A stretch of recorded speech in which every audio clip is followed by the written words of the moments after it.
Listen, Never Ordinary at Bet365. Gambling problem? Call 1-800-GAMBLER. 21 plus only. Must be physically located in Ohio. T&Cs apply. In-app only.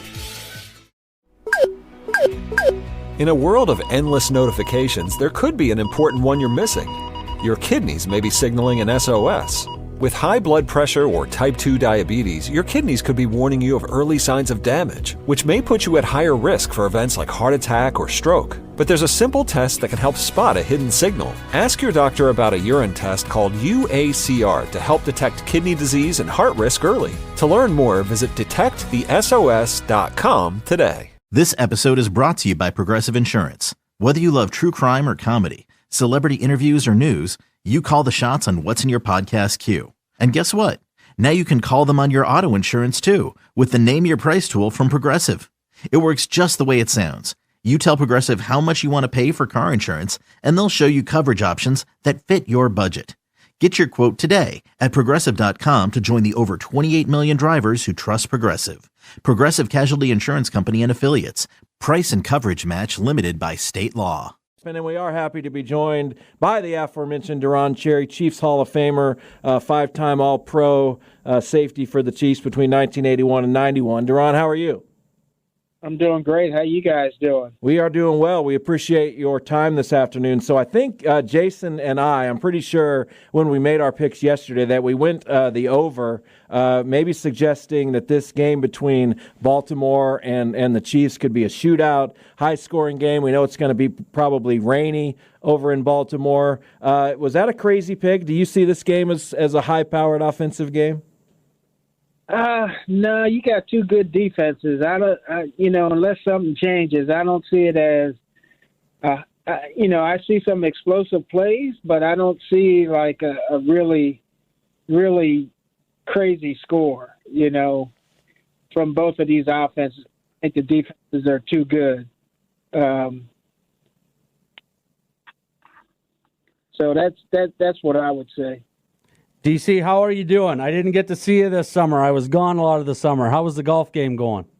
Oh, man, I came down there and I was looking for you. I had my wife with me and we were playing. I said, "Where's my man at?" They go, "He's not around." I'm going like, oh, boy. I know. I spent a lot of time back home this summer. I do apologize, but I'll get you next year. Okay, good. Happy days. Hey, is this going to be one of those games, it's supposed to rain all day? Is it just going to be more of a running contest? And I think the Chiefs have to run the ball and control some of the clock in order to win this game. Would you agree with that? Yeah, I agree.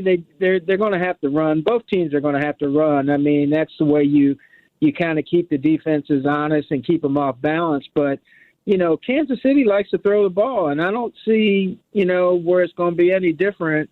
Even if it is raining, they're going to attempt to throw the ball and move it down the field and pick up some big plays. In a game like that where the weather is supposed to be a little bit inclement, it really boils down to, who can hold on to the football, and, turnovers are going to play a big part in field position. So, in these games, that's why I don't expect it to be, just this crazy run and gun offenses up and down the field, because if the conditions are bad, it's going to really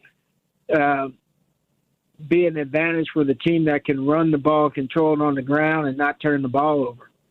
Talking with Chiefs Hall of Famer Deron Cherry. Chiefs, of course, play in the AFC Championship game in Baltimore on Sunday. So as a former defensive back, particularly a safety, is that the side of the ball you watch maybe more intently? Is there a particular way you watch the game, certain things you look for? Certainly these secondaries for Baltimore and Kansas City, very good. You have L'Jarius Sneed as a cornerback on one side, Kyle Hamilton, maybe the best safety in football for Baltimore. So are those a couple guys you might have your eye on?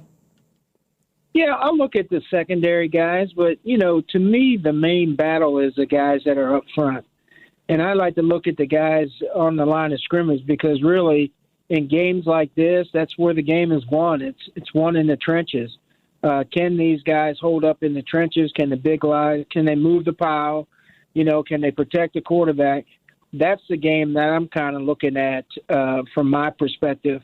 And, yeah, I mean, you get to see, what the defensive backs do, especially if you're watching it at home, you get to see the replays so you can kind of look at, what kind of coverage they're in and what they're doing. But mainly for me, I'm looking at those guys up front and see who's handling one side or the other, see who's getting the pass rush on the quarterback, their rushing lanes, are they, have the right gap responsibility. I mean, you can see a lot in that front seven that really determines over the long haul what the outcome of the game is going to be. Deron, when you're facing a quarterback like Lamar Jackson, obviously it's probably a lot different than a lot of teams you face. Do you put a spy on it? And if you do put a spy on him, how much difference does that make for everybody else around you on the defensive side of the ball? Well, if you put a spy, which you'll probably wind up doing, you got to have somebody that can run and has got good athletic ability to be able to, to bring him down, because let's face it, he's fast. He's very athletic, so you got to have somebody that can match his ability. But I think what it does is it creates a scenario up front where your front four guys, are able to rush him the way they want to rush him without having to worry about, being out of a lane or a zone, because they know that they have a spy sitting there that could probably cover up for any mistake that they make. That's why you use a spy on a quarterback that likes to run like him, that can make big plays. So, it's going to be hard. I mean, I think they got a little taste of what, a running quarterback was last week in Buffalo with Josh Allen. But this guy is much more dangerous. He's much more elusive and a lot faster. And I think what this team has to do is anytime he starts to run and gets out in the open, you're going to have to take your shots and make sure that he pays the price for running. And in that way, maybe he'll think twice about doing that. Chiefs great Deron Cherry, our guest. So yeah, what was like for you back when you played? And not that it's that long ago. Jason and I were both alive for your career and saw a lot of it. So what made a challenging quarterback day for you? Because you could hit the quarterback more, but a guy like Lamar Jackson wouldn't have been allowed to exist, right? They would have probably put him somewhere else, unfortunately. But so what made a tough day from the quarterback position for a defense? Well, for a defense, a tough day with a quarterback that is a quarterback that has the ability to sit in the pocket, but has the ability to escape the pocket, and then he's a dual threat, right? He can either run, beat you with his legs, or hurt you with his arm. And, it brings to mind a guy like a John Elway, right? That, when he was early on in his career, he'd take off and run. But if you weren't careful and you abandoned your receiver before he got across the line of scrimmage, he had the ability to throw the ball deep and beat you for big plays. And that's what Lamar brings to this Baltimore offense. He can hurt you with his legs, but he's also looking downfield to make a big play in the throwing game, and that causes you some concern. So as a secondary, you have to always be mindful that when he starts to scramble, you got to go find a receiver and latch on to him. You're not going to make the play from your position. You got to rely on the rest of your teammates, but you got to make sure you cover up a guy that's in your area, because if you don't, he can easily throw the ball and make a big play. And, it's those kinds of plays in a game like this that could make the difference. On the offensive side, the Chiefs have kind of struggled a little bit, I guess you'd have to say, compared to years past. It looks like right now the only weapons that they really have that they're using, Rashee Rice, Travis Kelce, and then Pacheco out of the backfield. Do you see anybody else possibly stepping up in this game? Because Baltimore does have a pretty salty defense. Yeah, they do. I see Scantlin could potentially be a game changer if he can get past those guys down the field. They do have to be concerned about Rashee Rice and of course, Travis Kelce. But I think there's other guys that can hurt you. I think Watson can get open. I think, out of the backfield, of course, Pacheco, but then Clyde Edwards-Helaire, like last week, we used him and, he had a big day. He made some big plays for this offense. So, And he seems like when he's played against Baltimore in the past, he's had a good game. So, I mean, they're going to utilize all their weapons. And here's the thing, Andy Reid is tremendous when it comes to creating mismatches and making sure that the defense, has to play it honest sometimes. And, the other thing that's the X factor in this whole thing is, you got a quarterback sitting behind the center in Patrick Mahomes that's capable of making a lot of plays, not just with his arm, but with his legs too as well. So they have to guard against that too. So it really is a balanced type of deal. You got two explosive offenses, two incredible quarterbacks that are both MVPs, that'll probably have multiple MVPs, considering Lamar is the leading candidate to win this year. So I would say, from an offensive standpoint, they both have a lot of concerns that they have to be concerned about on the defensive side to stop these two offenses. Talk with former Chiefs safety Deron Cherry, played with the Chiefs from 1981 to 1991. So I was looking at some of your numbers here, and you played at basically the same time as Ronnie Lott. You broke in the same year. What did you think of him? Because he obviously got a lot of attention. And then I went to your numbers against the 49ers, your personal numbers, and they're one of the few teams you never had an interception against. Obviously, that was Joe Montana, maybe Steve Young in the later part of that. Is that a hole in your resume, in your opinion, that you never got to pick one of those guys off? Well, you would like to pick those guys off, but the problem is that we were in a different conference. Yeah, you only played 3 games. We only played them 3 times, so we really didn't get an opportunity to play, that conference a lot. You're playing one division in that conference every year based on how you finish your schedule. It was a lot different than it is now. So you really didn't get an opportunity to face those guys.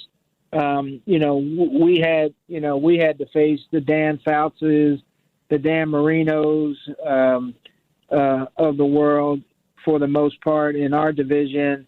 John Elway and those guys, because of the AFC West, we played twice a year, and then you sprinkle in some of those other teams we had to play, Pittsburgh and the Jets and the Giants and some of those guys that you didn't play too often. So those opportunities to play against some of those quarterbacks like a Joe Montana on a regular basis, where you really don't get opportunities in games sometimes to pick them off or whatever, or sack them. So I don't think it's a hole in my resume. I think, if I look at my resume compared to, anybody else that played in the secondary, I mean, I'll put mine up against anybody, considering what I had to go through here in Kansas City with, the coaching changes, the different defensive systems.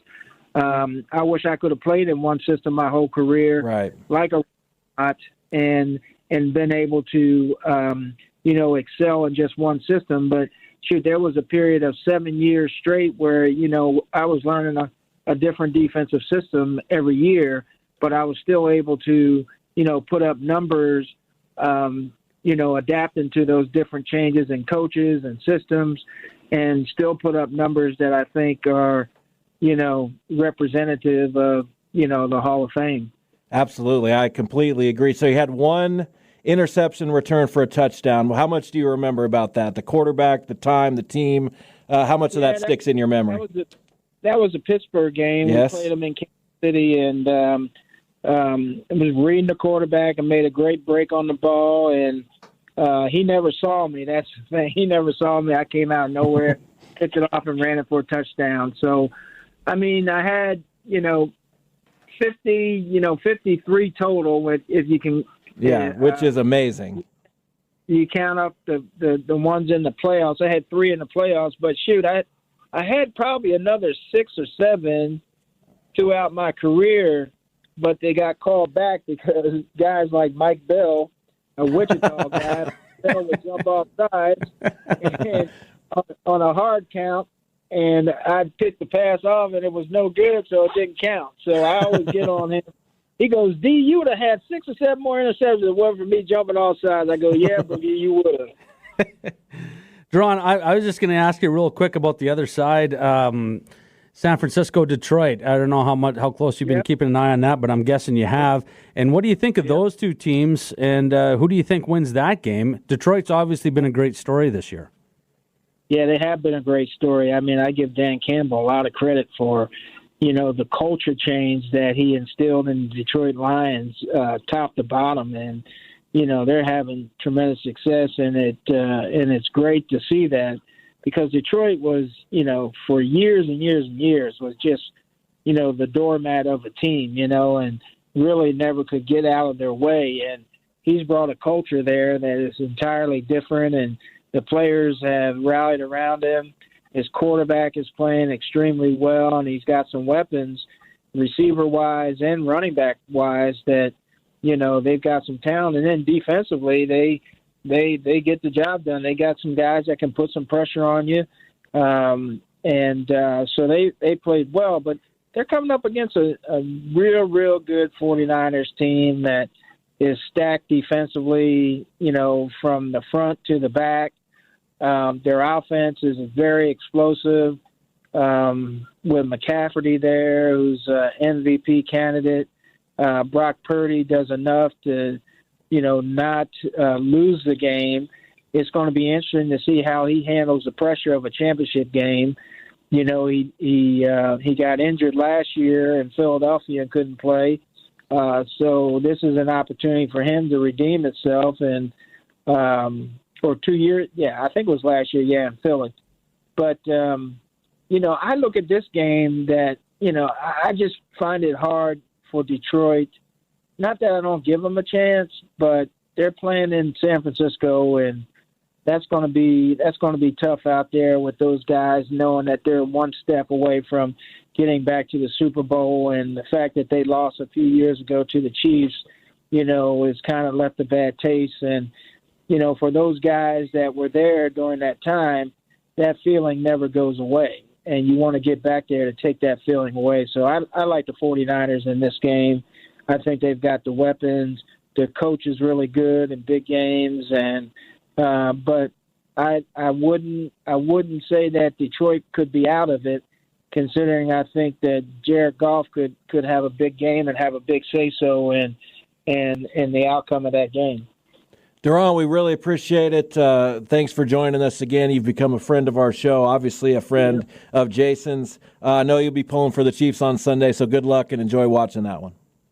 Okay, guys. Thank you. Jay, Thanks a lot. I'll see you soon, buddy. Hey, sounds good. Look forward to it, my friend. All right. Thanks. Listen up, The Ordinary at Bet365. Gambling problem? Call 1-800-GAMBLER. 21 plus only. Must be physically located in Ohio. T&Cs apply. In-app only. I'm caught up in the game. My attention is on every play and every whistle. But what I'm missing is a signal coming from my kidneys. That signal isn't like a ref's whistle. It's more of a silent SOS, which could be warning me of an increased risk for events like heart attack or stroke. And a way I can catch that signal? A simple urine test called UACR. If you have type 2 diabetes or high blood pressure, talk to your doctor about the UACR test. Detect the SOS. Visit detectthesos.com to learn more. This episode is brought to you by Progressive. Most of you aren't just listening right now. You're driving, cleaning, and even exercising. But what if you could be saving money by switching to Progressive? Drivers who save by switching save nearly $750 on average. And auto customers qualify for an average of 7 discounts. Multitask right now. Quote today at Progressive.com. Progressive Casualty Insurance Company and Affiliates. National average 12-month savings of $744 by new customers surveyed who saved with Progressive between June 2022 and May 2023. Potential savings will vary. Discounts not available in all states and situations. There's nothing like gaining a fresh perspective from experts who've seen it all and have the wisdom to prove it. With Masterclass, you can learn from the best to become your best. With plans starting at $10 a month, billed annually, you get unlimited access to over 200 plus classes taught by the world's best business leaders, writers, chefs, and more. With Masterclass, you get thousands of bite-sized lessons across 13 categories that can fit into even the busiest of schedules. And the classes really make a difference. 3 in 4 surveyed members feel inspired every time they watch Masterclass. And 83% of surveyed members have applied something they've learned from Masterclass to their lives. Masterclass always has great offers during the holidays. sometimes up to as much as 50% off. Head over to masterclass.com/audio for the current offer. That's up to 50% off at masterclass.com/audio. masterclass.com/audio. At ADP, we know you want your landscape business to succeed, but we don't know anything about landscaping. ADP only knows how to handle the business of your small business. So if ADP focuses on the payroll and the HR, while you focus on the land and the scaping, success should follow. Just don't expect us to know all about Kentucky bluegrass, zero-turn cutting, or what to do with a woodchuck. That's for you to figure out. Let ADP help your small business focus on the part of the business you're good at. ADP for small business.